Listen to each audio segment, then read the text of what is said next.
¿Qué tal? Les saludo con afecto, soy Víctor Hugo Hernández, estamos en De Frente, un espacio de análisis y opinión sobre temas que se discuten y están en el ánimo de la opinión pública. Comparto en esta ocasión el espacio y saludo con mucho afecto a Adán Olvera, compañero, periodista y gerente del Sistema de Querétaro. ¿Qué tal, Adán? ¿Cómo estás? ¿Cómo estás, Víctor? Gusto saludarte. Estamos listos ya, ¿eh? Perfecto, vamos a explicar un poco la dinámica de este programa. En los siguientes minutos, Adán y un servidor analizaremos y comentaremos dos columnas que se publican en diferentes diarios del país. Uno que tiene que ver, bueno, es un hecho que acaba de ocurrir, la orden formal de detención en contra de Francisco García Cabeza de Vaca, gobernador de Tamaulipas, un hecho que ya empieza a generar reacciones y que naturalmente tendremos que comentar y analizar en este espacio. Y otra más, una columna que se publica en el Universal de Carlos Loret de Mola. También hablaremos sobre las elecciones que ya están en puerta y cómo el escenario político va cambiando conforme ocurren eventos que impactan a la opinión pública, como el que ya señalábamos, y de manera natural también terminan impactando en el ánimo de los electores.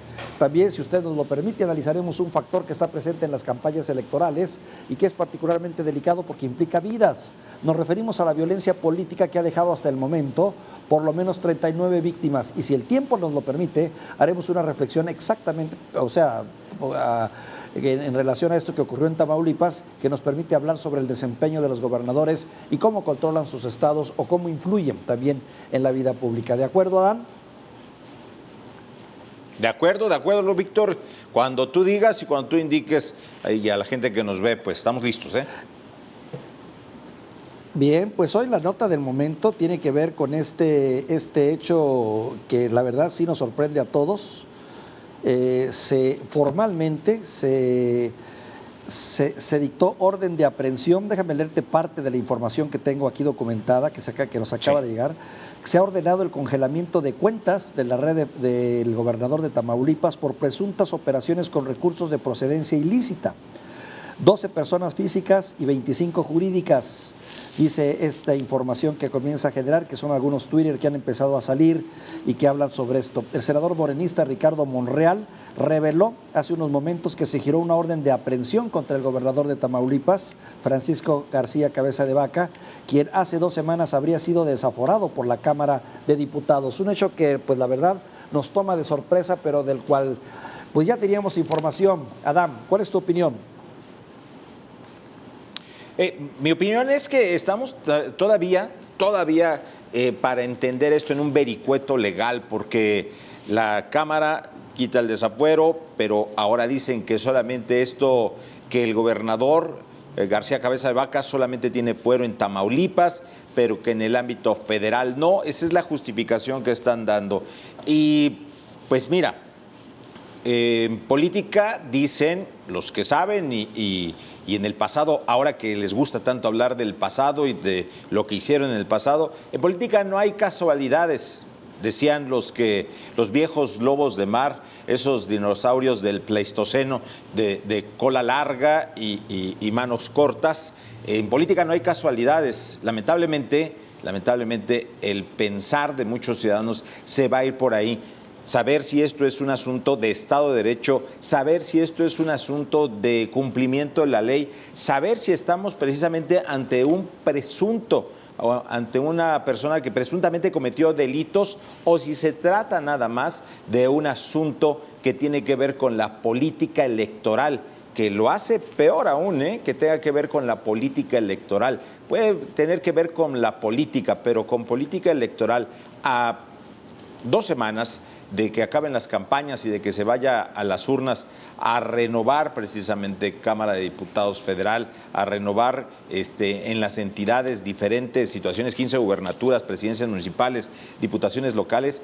Puede ser que esto pues va a tener este ingrediente contaminante de la política electoral, y en donde los partidos políticos cruzarán acusaciones y en donde lo legal pues no sabemos hasta dónde llegue, donde este anuncio de congelamiento de cuentas es que últimamente se han congelado cuentas como... En materia de legalidad, estoy de acuerdo contigo, en materia de legalidad ha habido Para quienes no estamos versados en estos temas de la Suprema Corte de Justicia y de lo que ordena los tribunales, una serie de ambigüedades, ¿no? Una serie de lenguajes que también incluso se prestan a la confusión, ¿no? Hágaselo conducente, proceda en consecuencia, tomen ustedes la decisión que tengan que tomar, que para mi gusto no es más que ir pateando la pelota y pateando el bote, ¿no? Para evitar tomar una resolución. Pero bien dice, si hablando de frases de política, bien dicen que en política no hay sorpresas, no hay sorpresas, hay sorprendidos. Y este hecho a mí no me extraña, es cierto, tiene el tufo, un tufo electorero, un tufo de... Siempre lo va a tener, pues estamos a unos días de las elecciones, todo lo que se haga o se diga en este momento pasará siempre por ese tamiz, el tamiz de las elecciones. Pero también es cierto que este personaje, pues es un personaje bastante complicado, ¿no? Viene de una larga saga de gobernadores también con fama de corruptos, en menos de 20 años por lo menos 4 gobernadores llamados a cuentas, y en un estado particularmente vulnerable. Pero también se deja ver algo más. Adán, si estás de acuerdo conmigo, el control que los gobernadores tienen sobre los estados y que pues hace que se conviertan en cotos de poder. Víctor, pero perdón, para eso son estados libres y soberanos. Se supone que se van a conducir bajo lo que marca la ley, para eso son libres y soberanos. Si no, pues entonces que haya un poder sí, pero único soberanía y autonomía, por favor, esos conceptos tan trillados que sirven también para ocultar desmanes y para ocultar los abusos. Hombre, son congresos a modo, en muchos sentidos, que le sirven al gobernador a pie juntillas, igual que el poder judicial en los estados, Adán. Sí, sí, puede ser que sí, así sea, pero yo no me iría entonces al otro extremo, que desde el centro del país se controle absolutamente todo como se hacía antes. Ahí sí no estoy de acuerdo.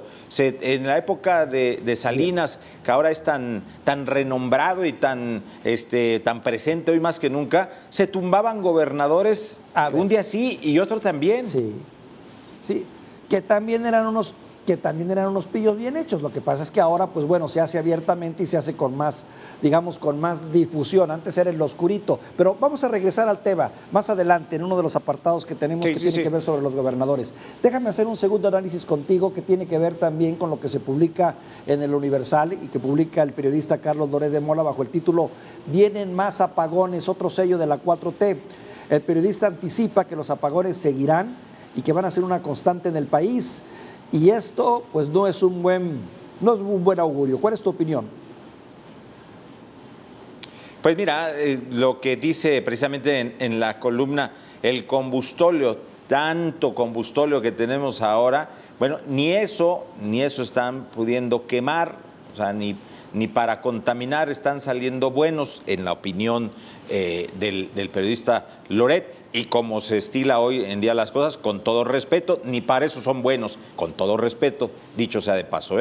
Es un problema terrible porque viene un verano, el cambio climático tendrá y hará los veranos muy fuertes en cuestión de calor, tanto al norte del país, toda la zona de Sonora, Sinaloa, Chihuahua, son unos calores impresionantes, también el sureste. No se va a generar la energía suficiente. ¿Por qué? Por lo mismo, por la ineficacia en el manejo de la generación de energía en este país. No hay una política clara. ¿Por qué? Porque hasta estas plantas que queman este combustible tan prohibido y tan contaminante, ni así las están echando a andar, falta de mantenimiento, están oxidadas. Y, pues bueno, ha habido también, hay que decirlo, pues yo creo que malos manejos, corrupción a lo largo de muchos años, que también no permitió modernizar un sector al que sí se le apostaba que trabajara de una manera híbrida con la iniciativa privada, con inversión extranjera, y eso creo que hoy no es lo que va a suceder.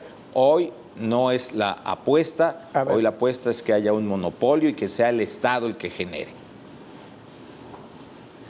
Bien, coincido contigo en la primera parte, estoy completamente de acuerdo en cuanto a en qué condiciones se encuentra el sistema eléctrico y la Comisión Federal de Electricidad de nuestro país. Pero bueno, precisamente de eso se está tratando ahora, ¿no? Se trata de remediar el problema y la estrategia que tiene el gobierno federal es de fortalecer pues las dos grandes empresas que tiene el gobierno y que son las generadoras de energía. Por un lado, Petróleos Mexicanos, que es todo un caso, estoy de acuerdo, y por otro lado, la Comisión Federal de Electricidad, como órganos rectores en materia de energía. ¿No es este acaso un primer paso para tratar de encontrar la remediación y esa ansiada modernización que tanto se necesita? Pero yo no veo el paso hacia dónde va. Yo creo que estoy viendo un paso a una difícil barranca. No digo que a un precipicio, digo que a una barranca complicada. Veo un paso a una barranca en la cual va a costar trabajo salir. Ya lo vimos, o sea, hubo falta de gas natural hace algunos meses y casi es un desastre el país con muchas zonas que resultaron afectadas por apagones.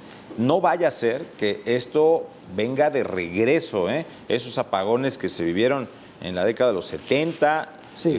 80 incluso, que los apagones eran una realidad en este país. Yo me quedaría con eso, Víctor, con un paso a una barranca complicada, no un precipicio, no quiero ser fatalista, pero hacia una barranca.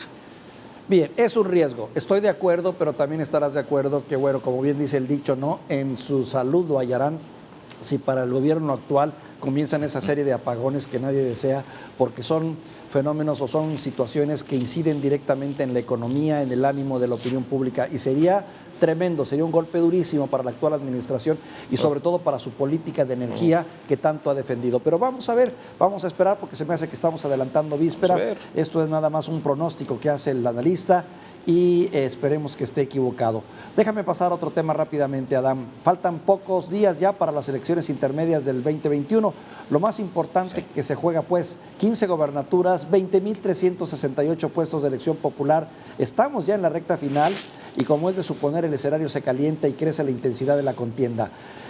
Habrá que ver si las campañas son lo suficientemente intensas y atractivas para incentivar al electorado. ¿Cuál es tu opinión?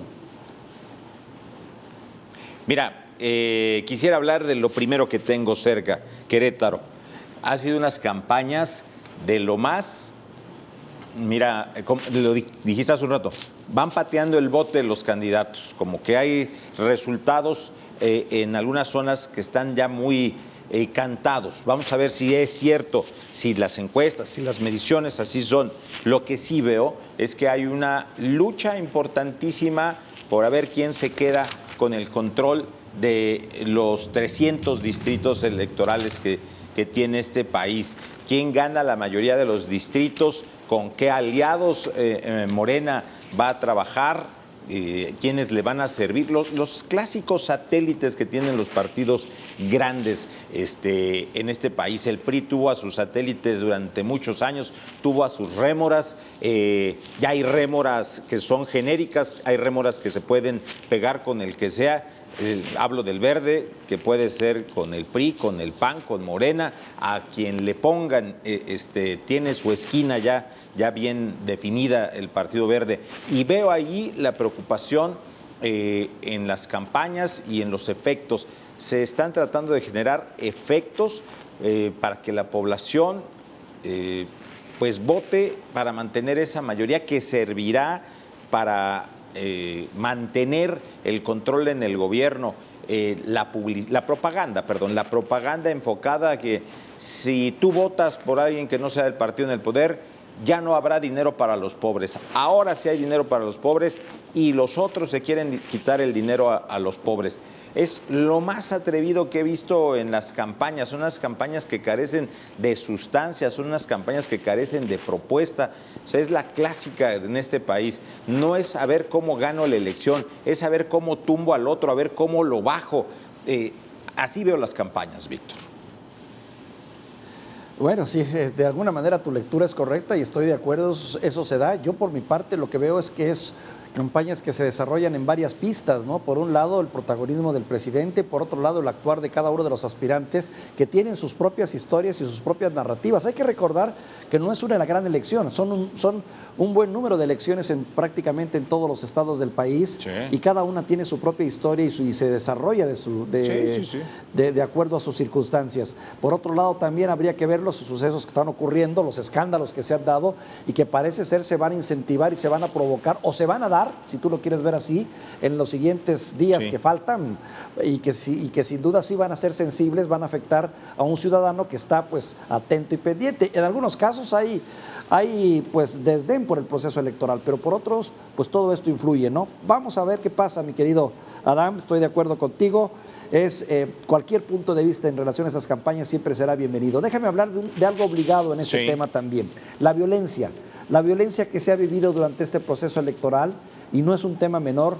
En lo que va del actual proceso electoral, 234 candidatos y candidatas han denunciado amenazas o agresiones y en 92 casos se han iniciado investigaciones. Esto lo reconoce la Secretaría de Seguridad y Protección Ciudadana, la señora Rosa Isela Rodríguez. 12 candidatos han sido asesinados. Según el gobierno federal, se han dado medidas de protección a 5 candidatos y 6 estados presentan un alto número de violencia: San Luis Potosí, Tamaulipas, Veracruz, Jalisco, Guerrero y Oaxaca. ¿Qué opinas? Mira, justo antes de entrar a este programa, creo que se acaba de presentar otro hecho en Oaxaca contra un candidato priista, donde ahora otra menor de edad ha sido afectada, está herida también en el abdomen. Viene reciente, Abel Murrieta, está aquí en Guanajuato, muy cerca de aquí de Querétaro. El clima es terrible en cuanto a la violencia política, pero también yo quisiera que lo entendiéramos quiénes son víctimas, o que nos informaras quiénes son víctimas de violencia política y quiénes son víctimas de ajustes de cuentas por estar también coludidos con los maleantes, con los malandros.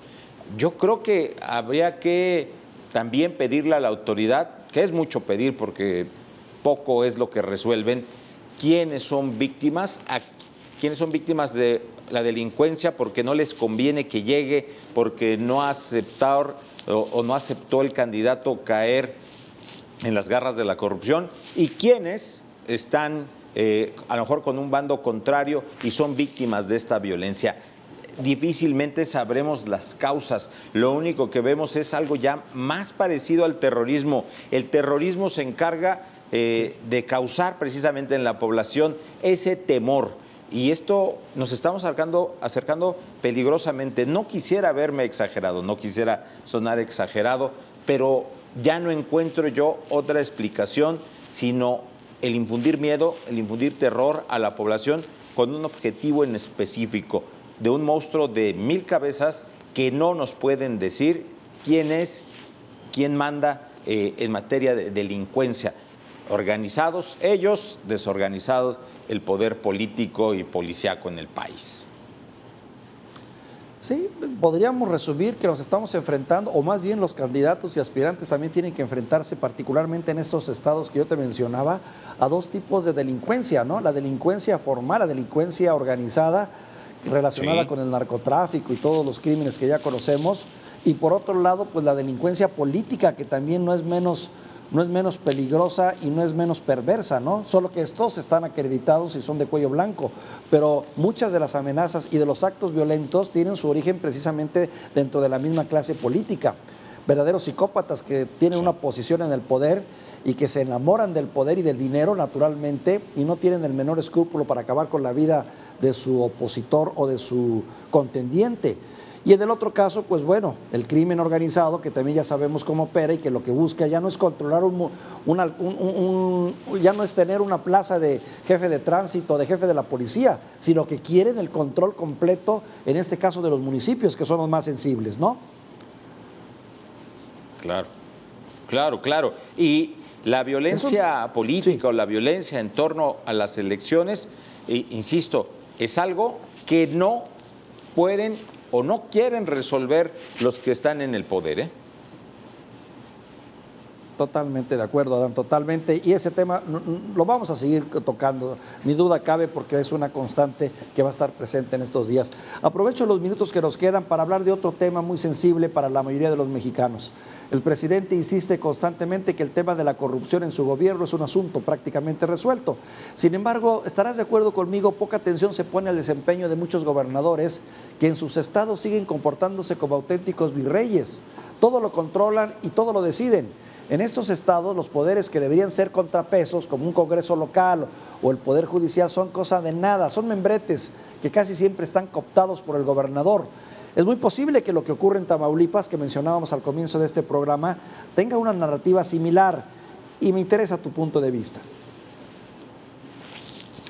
Mira, Víctor, es que también yo no sé, por ejemplo, con todo respeto, en Morelos, por ejemplo, la población, ¿qué pensaba cuando eligió al gobernador que tienen y cómo se ejerce el poder en Morelos o cómo se ha ejercido con el paso de los años en Chiapas, donde es prácticamente el cacicazgo, ¿no? El Velasco, Manuel Velasco, imagínate nada más un gobernador como Manuel Velasco que hizo y deshizo en su entidad. ¿Qué pasa también en estas entidades del centro del país, este corredor azul, como le llaman, Guanajuato, Querétaro, Aguascalientes, donde pues también el poder se ejerce de manera general, ¿no? Desde los organismos autónomos hasta la Cámara de Diputados, el Poder Judicial, es algo que el gobernador, si no tiene el control, pues al menos sugirió quién tenía que llegar a ocupar estos puestos a través de los legisladores. Sí es un asunto complicado, Víctor, pero me regreso a donde comenzamos. Entonces, ¿dónde queda esa soberanía de los estados? ¿Dónde queda esa independencia? ¿Dónde queda esa capacidad de ejercer su gasto de manera responsable? Habría que revisar qué estados se han sido responsables, quiénes no están endeudados, quiénes no deben hasta lo que traen puesto. Habría que ver eso, habría que ver dónde tal vez ese control o esa situación de los gobernadores sirvió. Coahuila, perdón que te recuerde tu tierra, pero Coahuila creo que no sé cuántas generaciones de ustedes deban hasta lo que no han pagado de impuestos. Así es, más de 40,000 millones de pesos de dos administraciones que se recuerdan como de las más desastrosas, las de los Moreira, pero bueno, pero tienes razón, hablar de autonomía, soberanía, independencia es válido, pero también es que es cierto lo que bien señalas, no podemos generalizar y decir que todos están metidos en la misma canasta, ¿no? Que todos son ineficientes y inescrupulosos, pero desafortunadamente la experiencia nos ha enseñado que una gran cantidad de gobernadores, todavía un gran número de gobernadores, pues viven en la soberbia, en la arrogancia que les da la protección de su estado. Ahí está el caso de Tamaulipas. El caso de Tamaulipas está documentada las propiedades, los dineros, las cuentas, que la verdad no podría haberlas tenido en un trabajo normal este político, pero que pues ahora todos en Tamaulipas le justifican, aunque te debo decir que hay voces disidentes en el mismo estado que no se cansan de señalar los latrocinios de este personaje, que ahora es defendido por un Congreso que ni duda cabe que también debe tener su propia historia, ¿eh? Ahí debe haber unos muy bien pagados. Oye, y nos faltó los Duarte, Veracruz y Chihuahua, ¿eh? Otro vergonzoso caso. Olvídate, la lista es larga, acuérdate de esa famosa fotografía histórica, ¿no? En la que salieron los nuevos gobernadores de una nueva generación, prácticamente todos con orden de aprehensión, fugados o con cuentas pendientes. Penoso, ¿eh? Pero bueno, son los temas, mi querido Adán. Estamos llegando a la parte final, ya nos están apurando. La verdad es que todo esto está pasando por el tamiz de las elecciones. Lo que hagamos, lo que digamos, lo que deje de ocurrir, coincido contigo, hay que verlo con esa pizca de sospechosismo, porque tiene un tufo electorero, todo, de aquí hasta dentro de 2 semanas que llegue el día de la elección. Y con ese razonamiento, pues me despido, mi querido Adán. Igualmente, muchas gracias, Víctor, y muchas gracias a la gente que nos vio. Muy bien, por mi parte ha sido todo. Yo le agradezco mucho que nos haya acompañado. Esto fue De Frente, un esfuerzo de comunicación que espero haya sido de interés para usted. De Frente.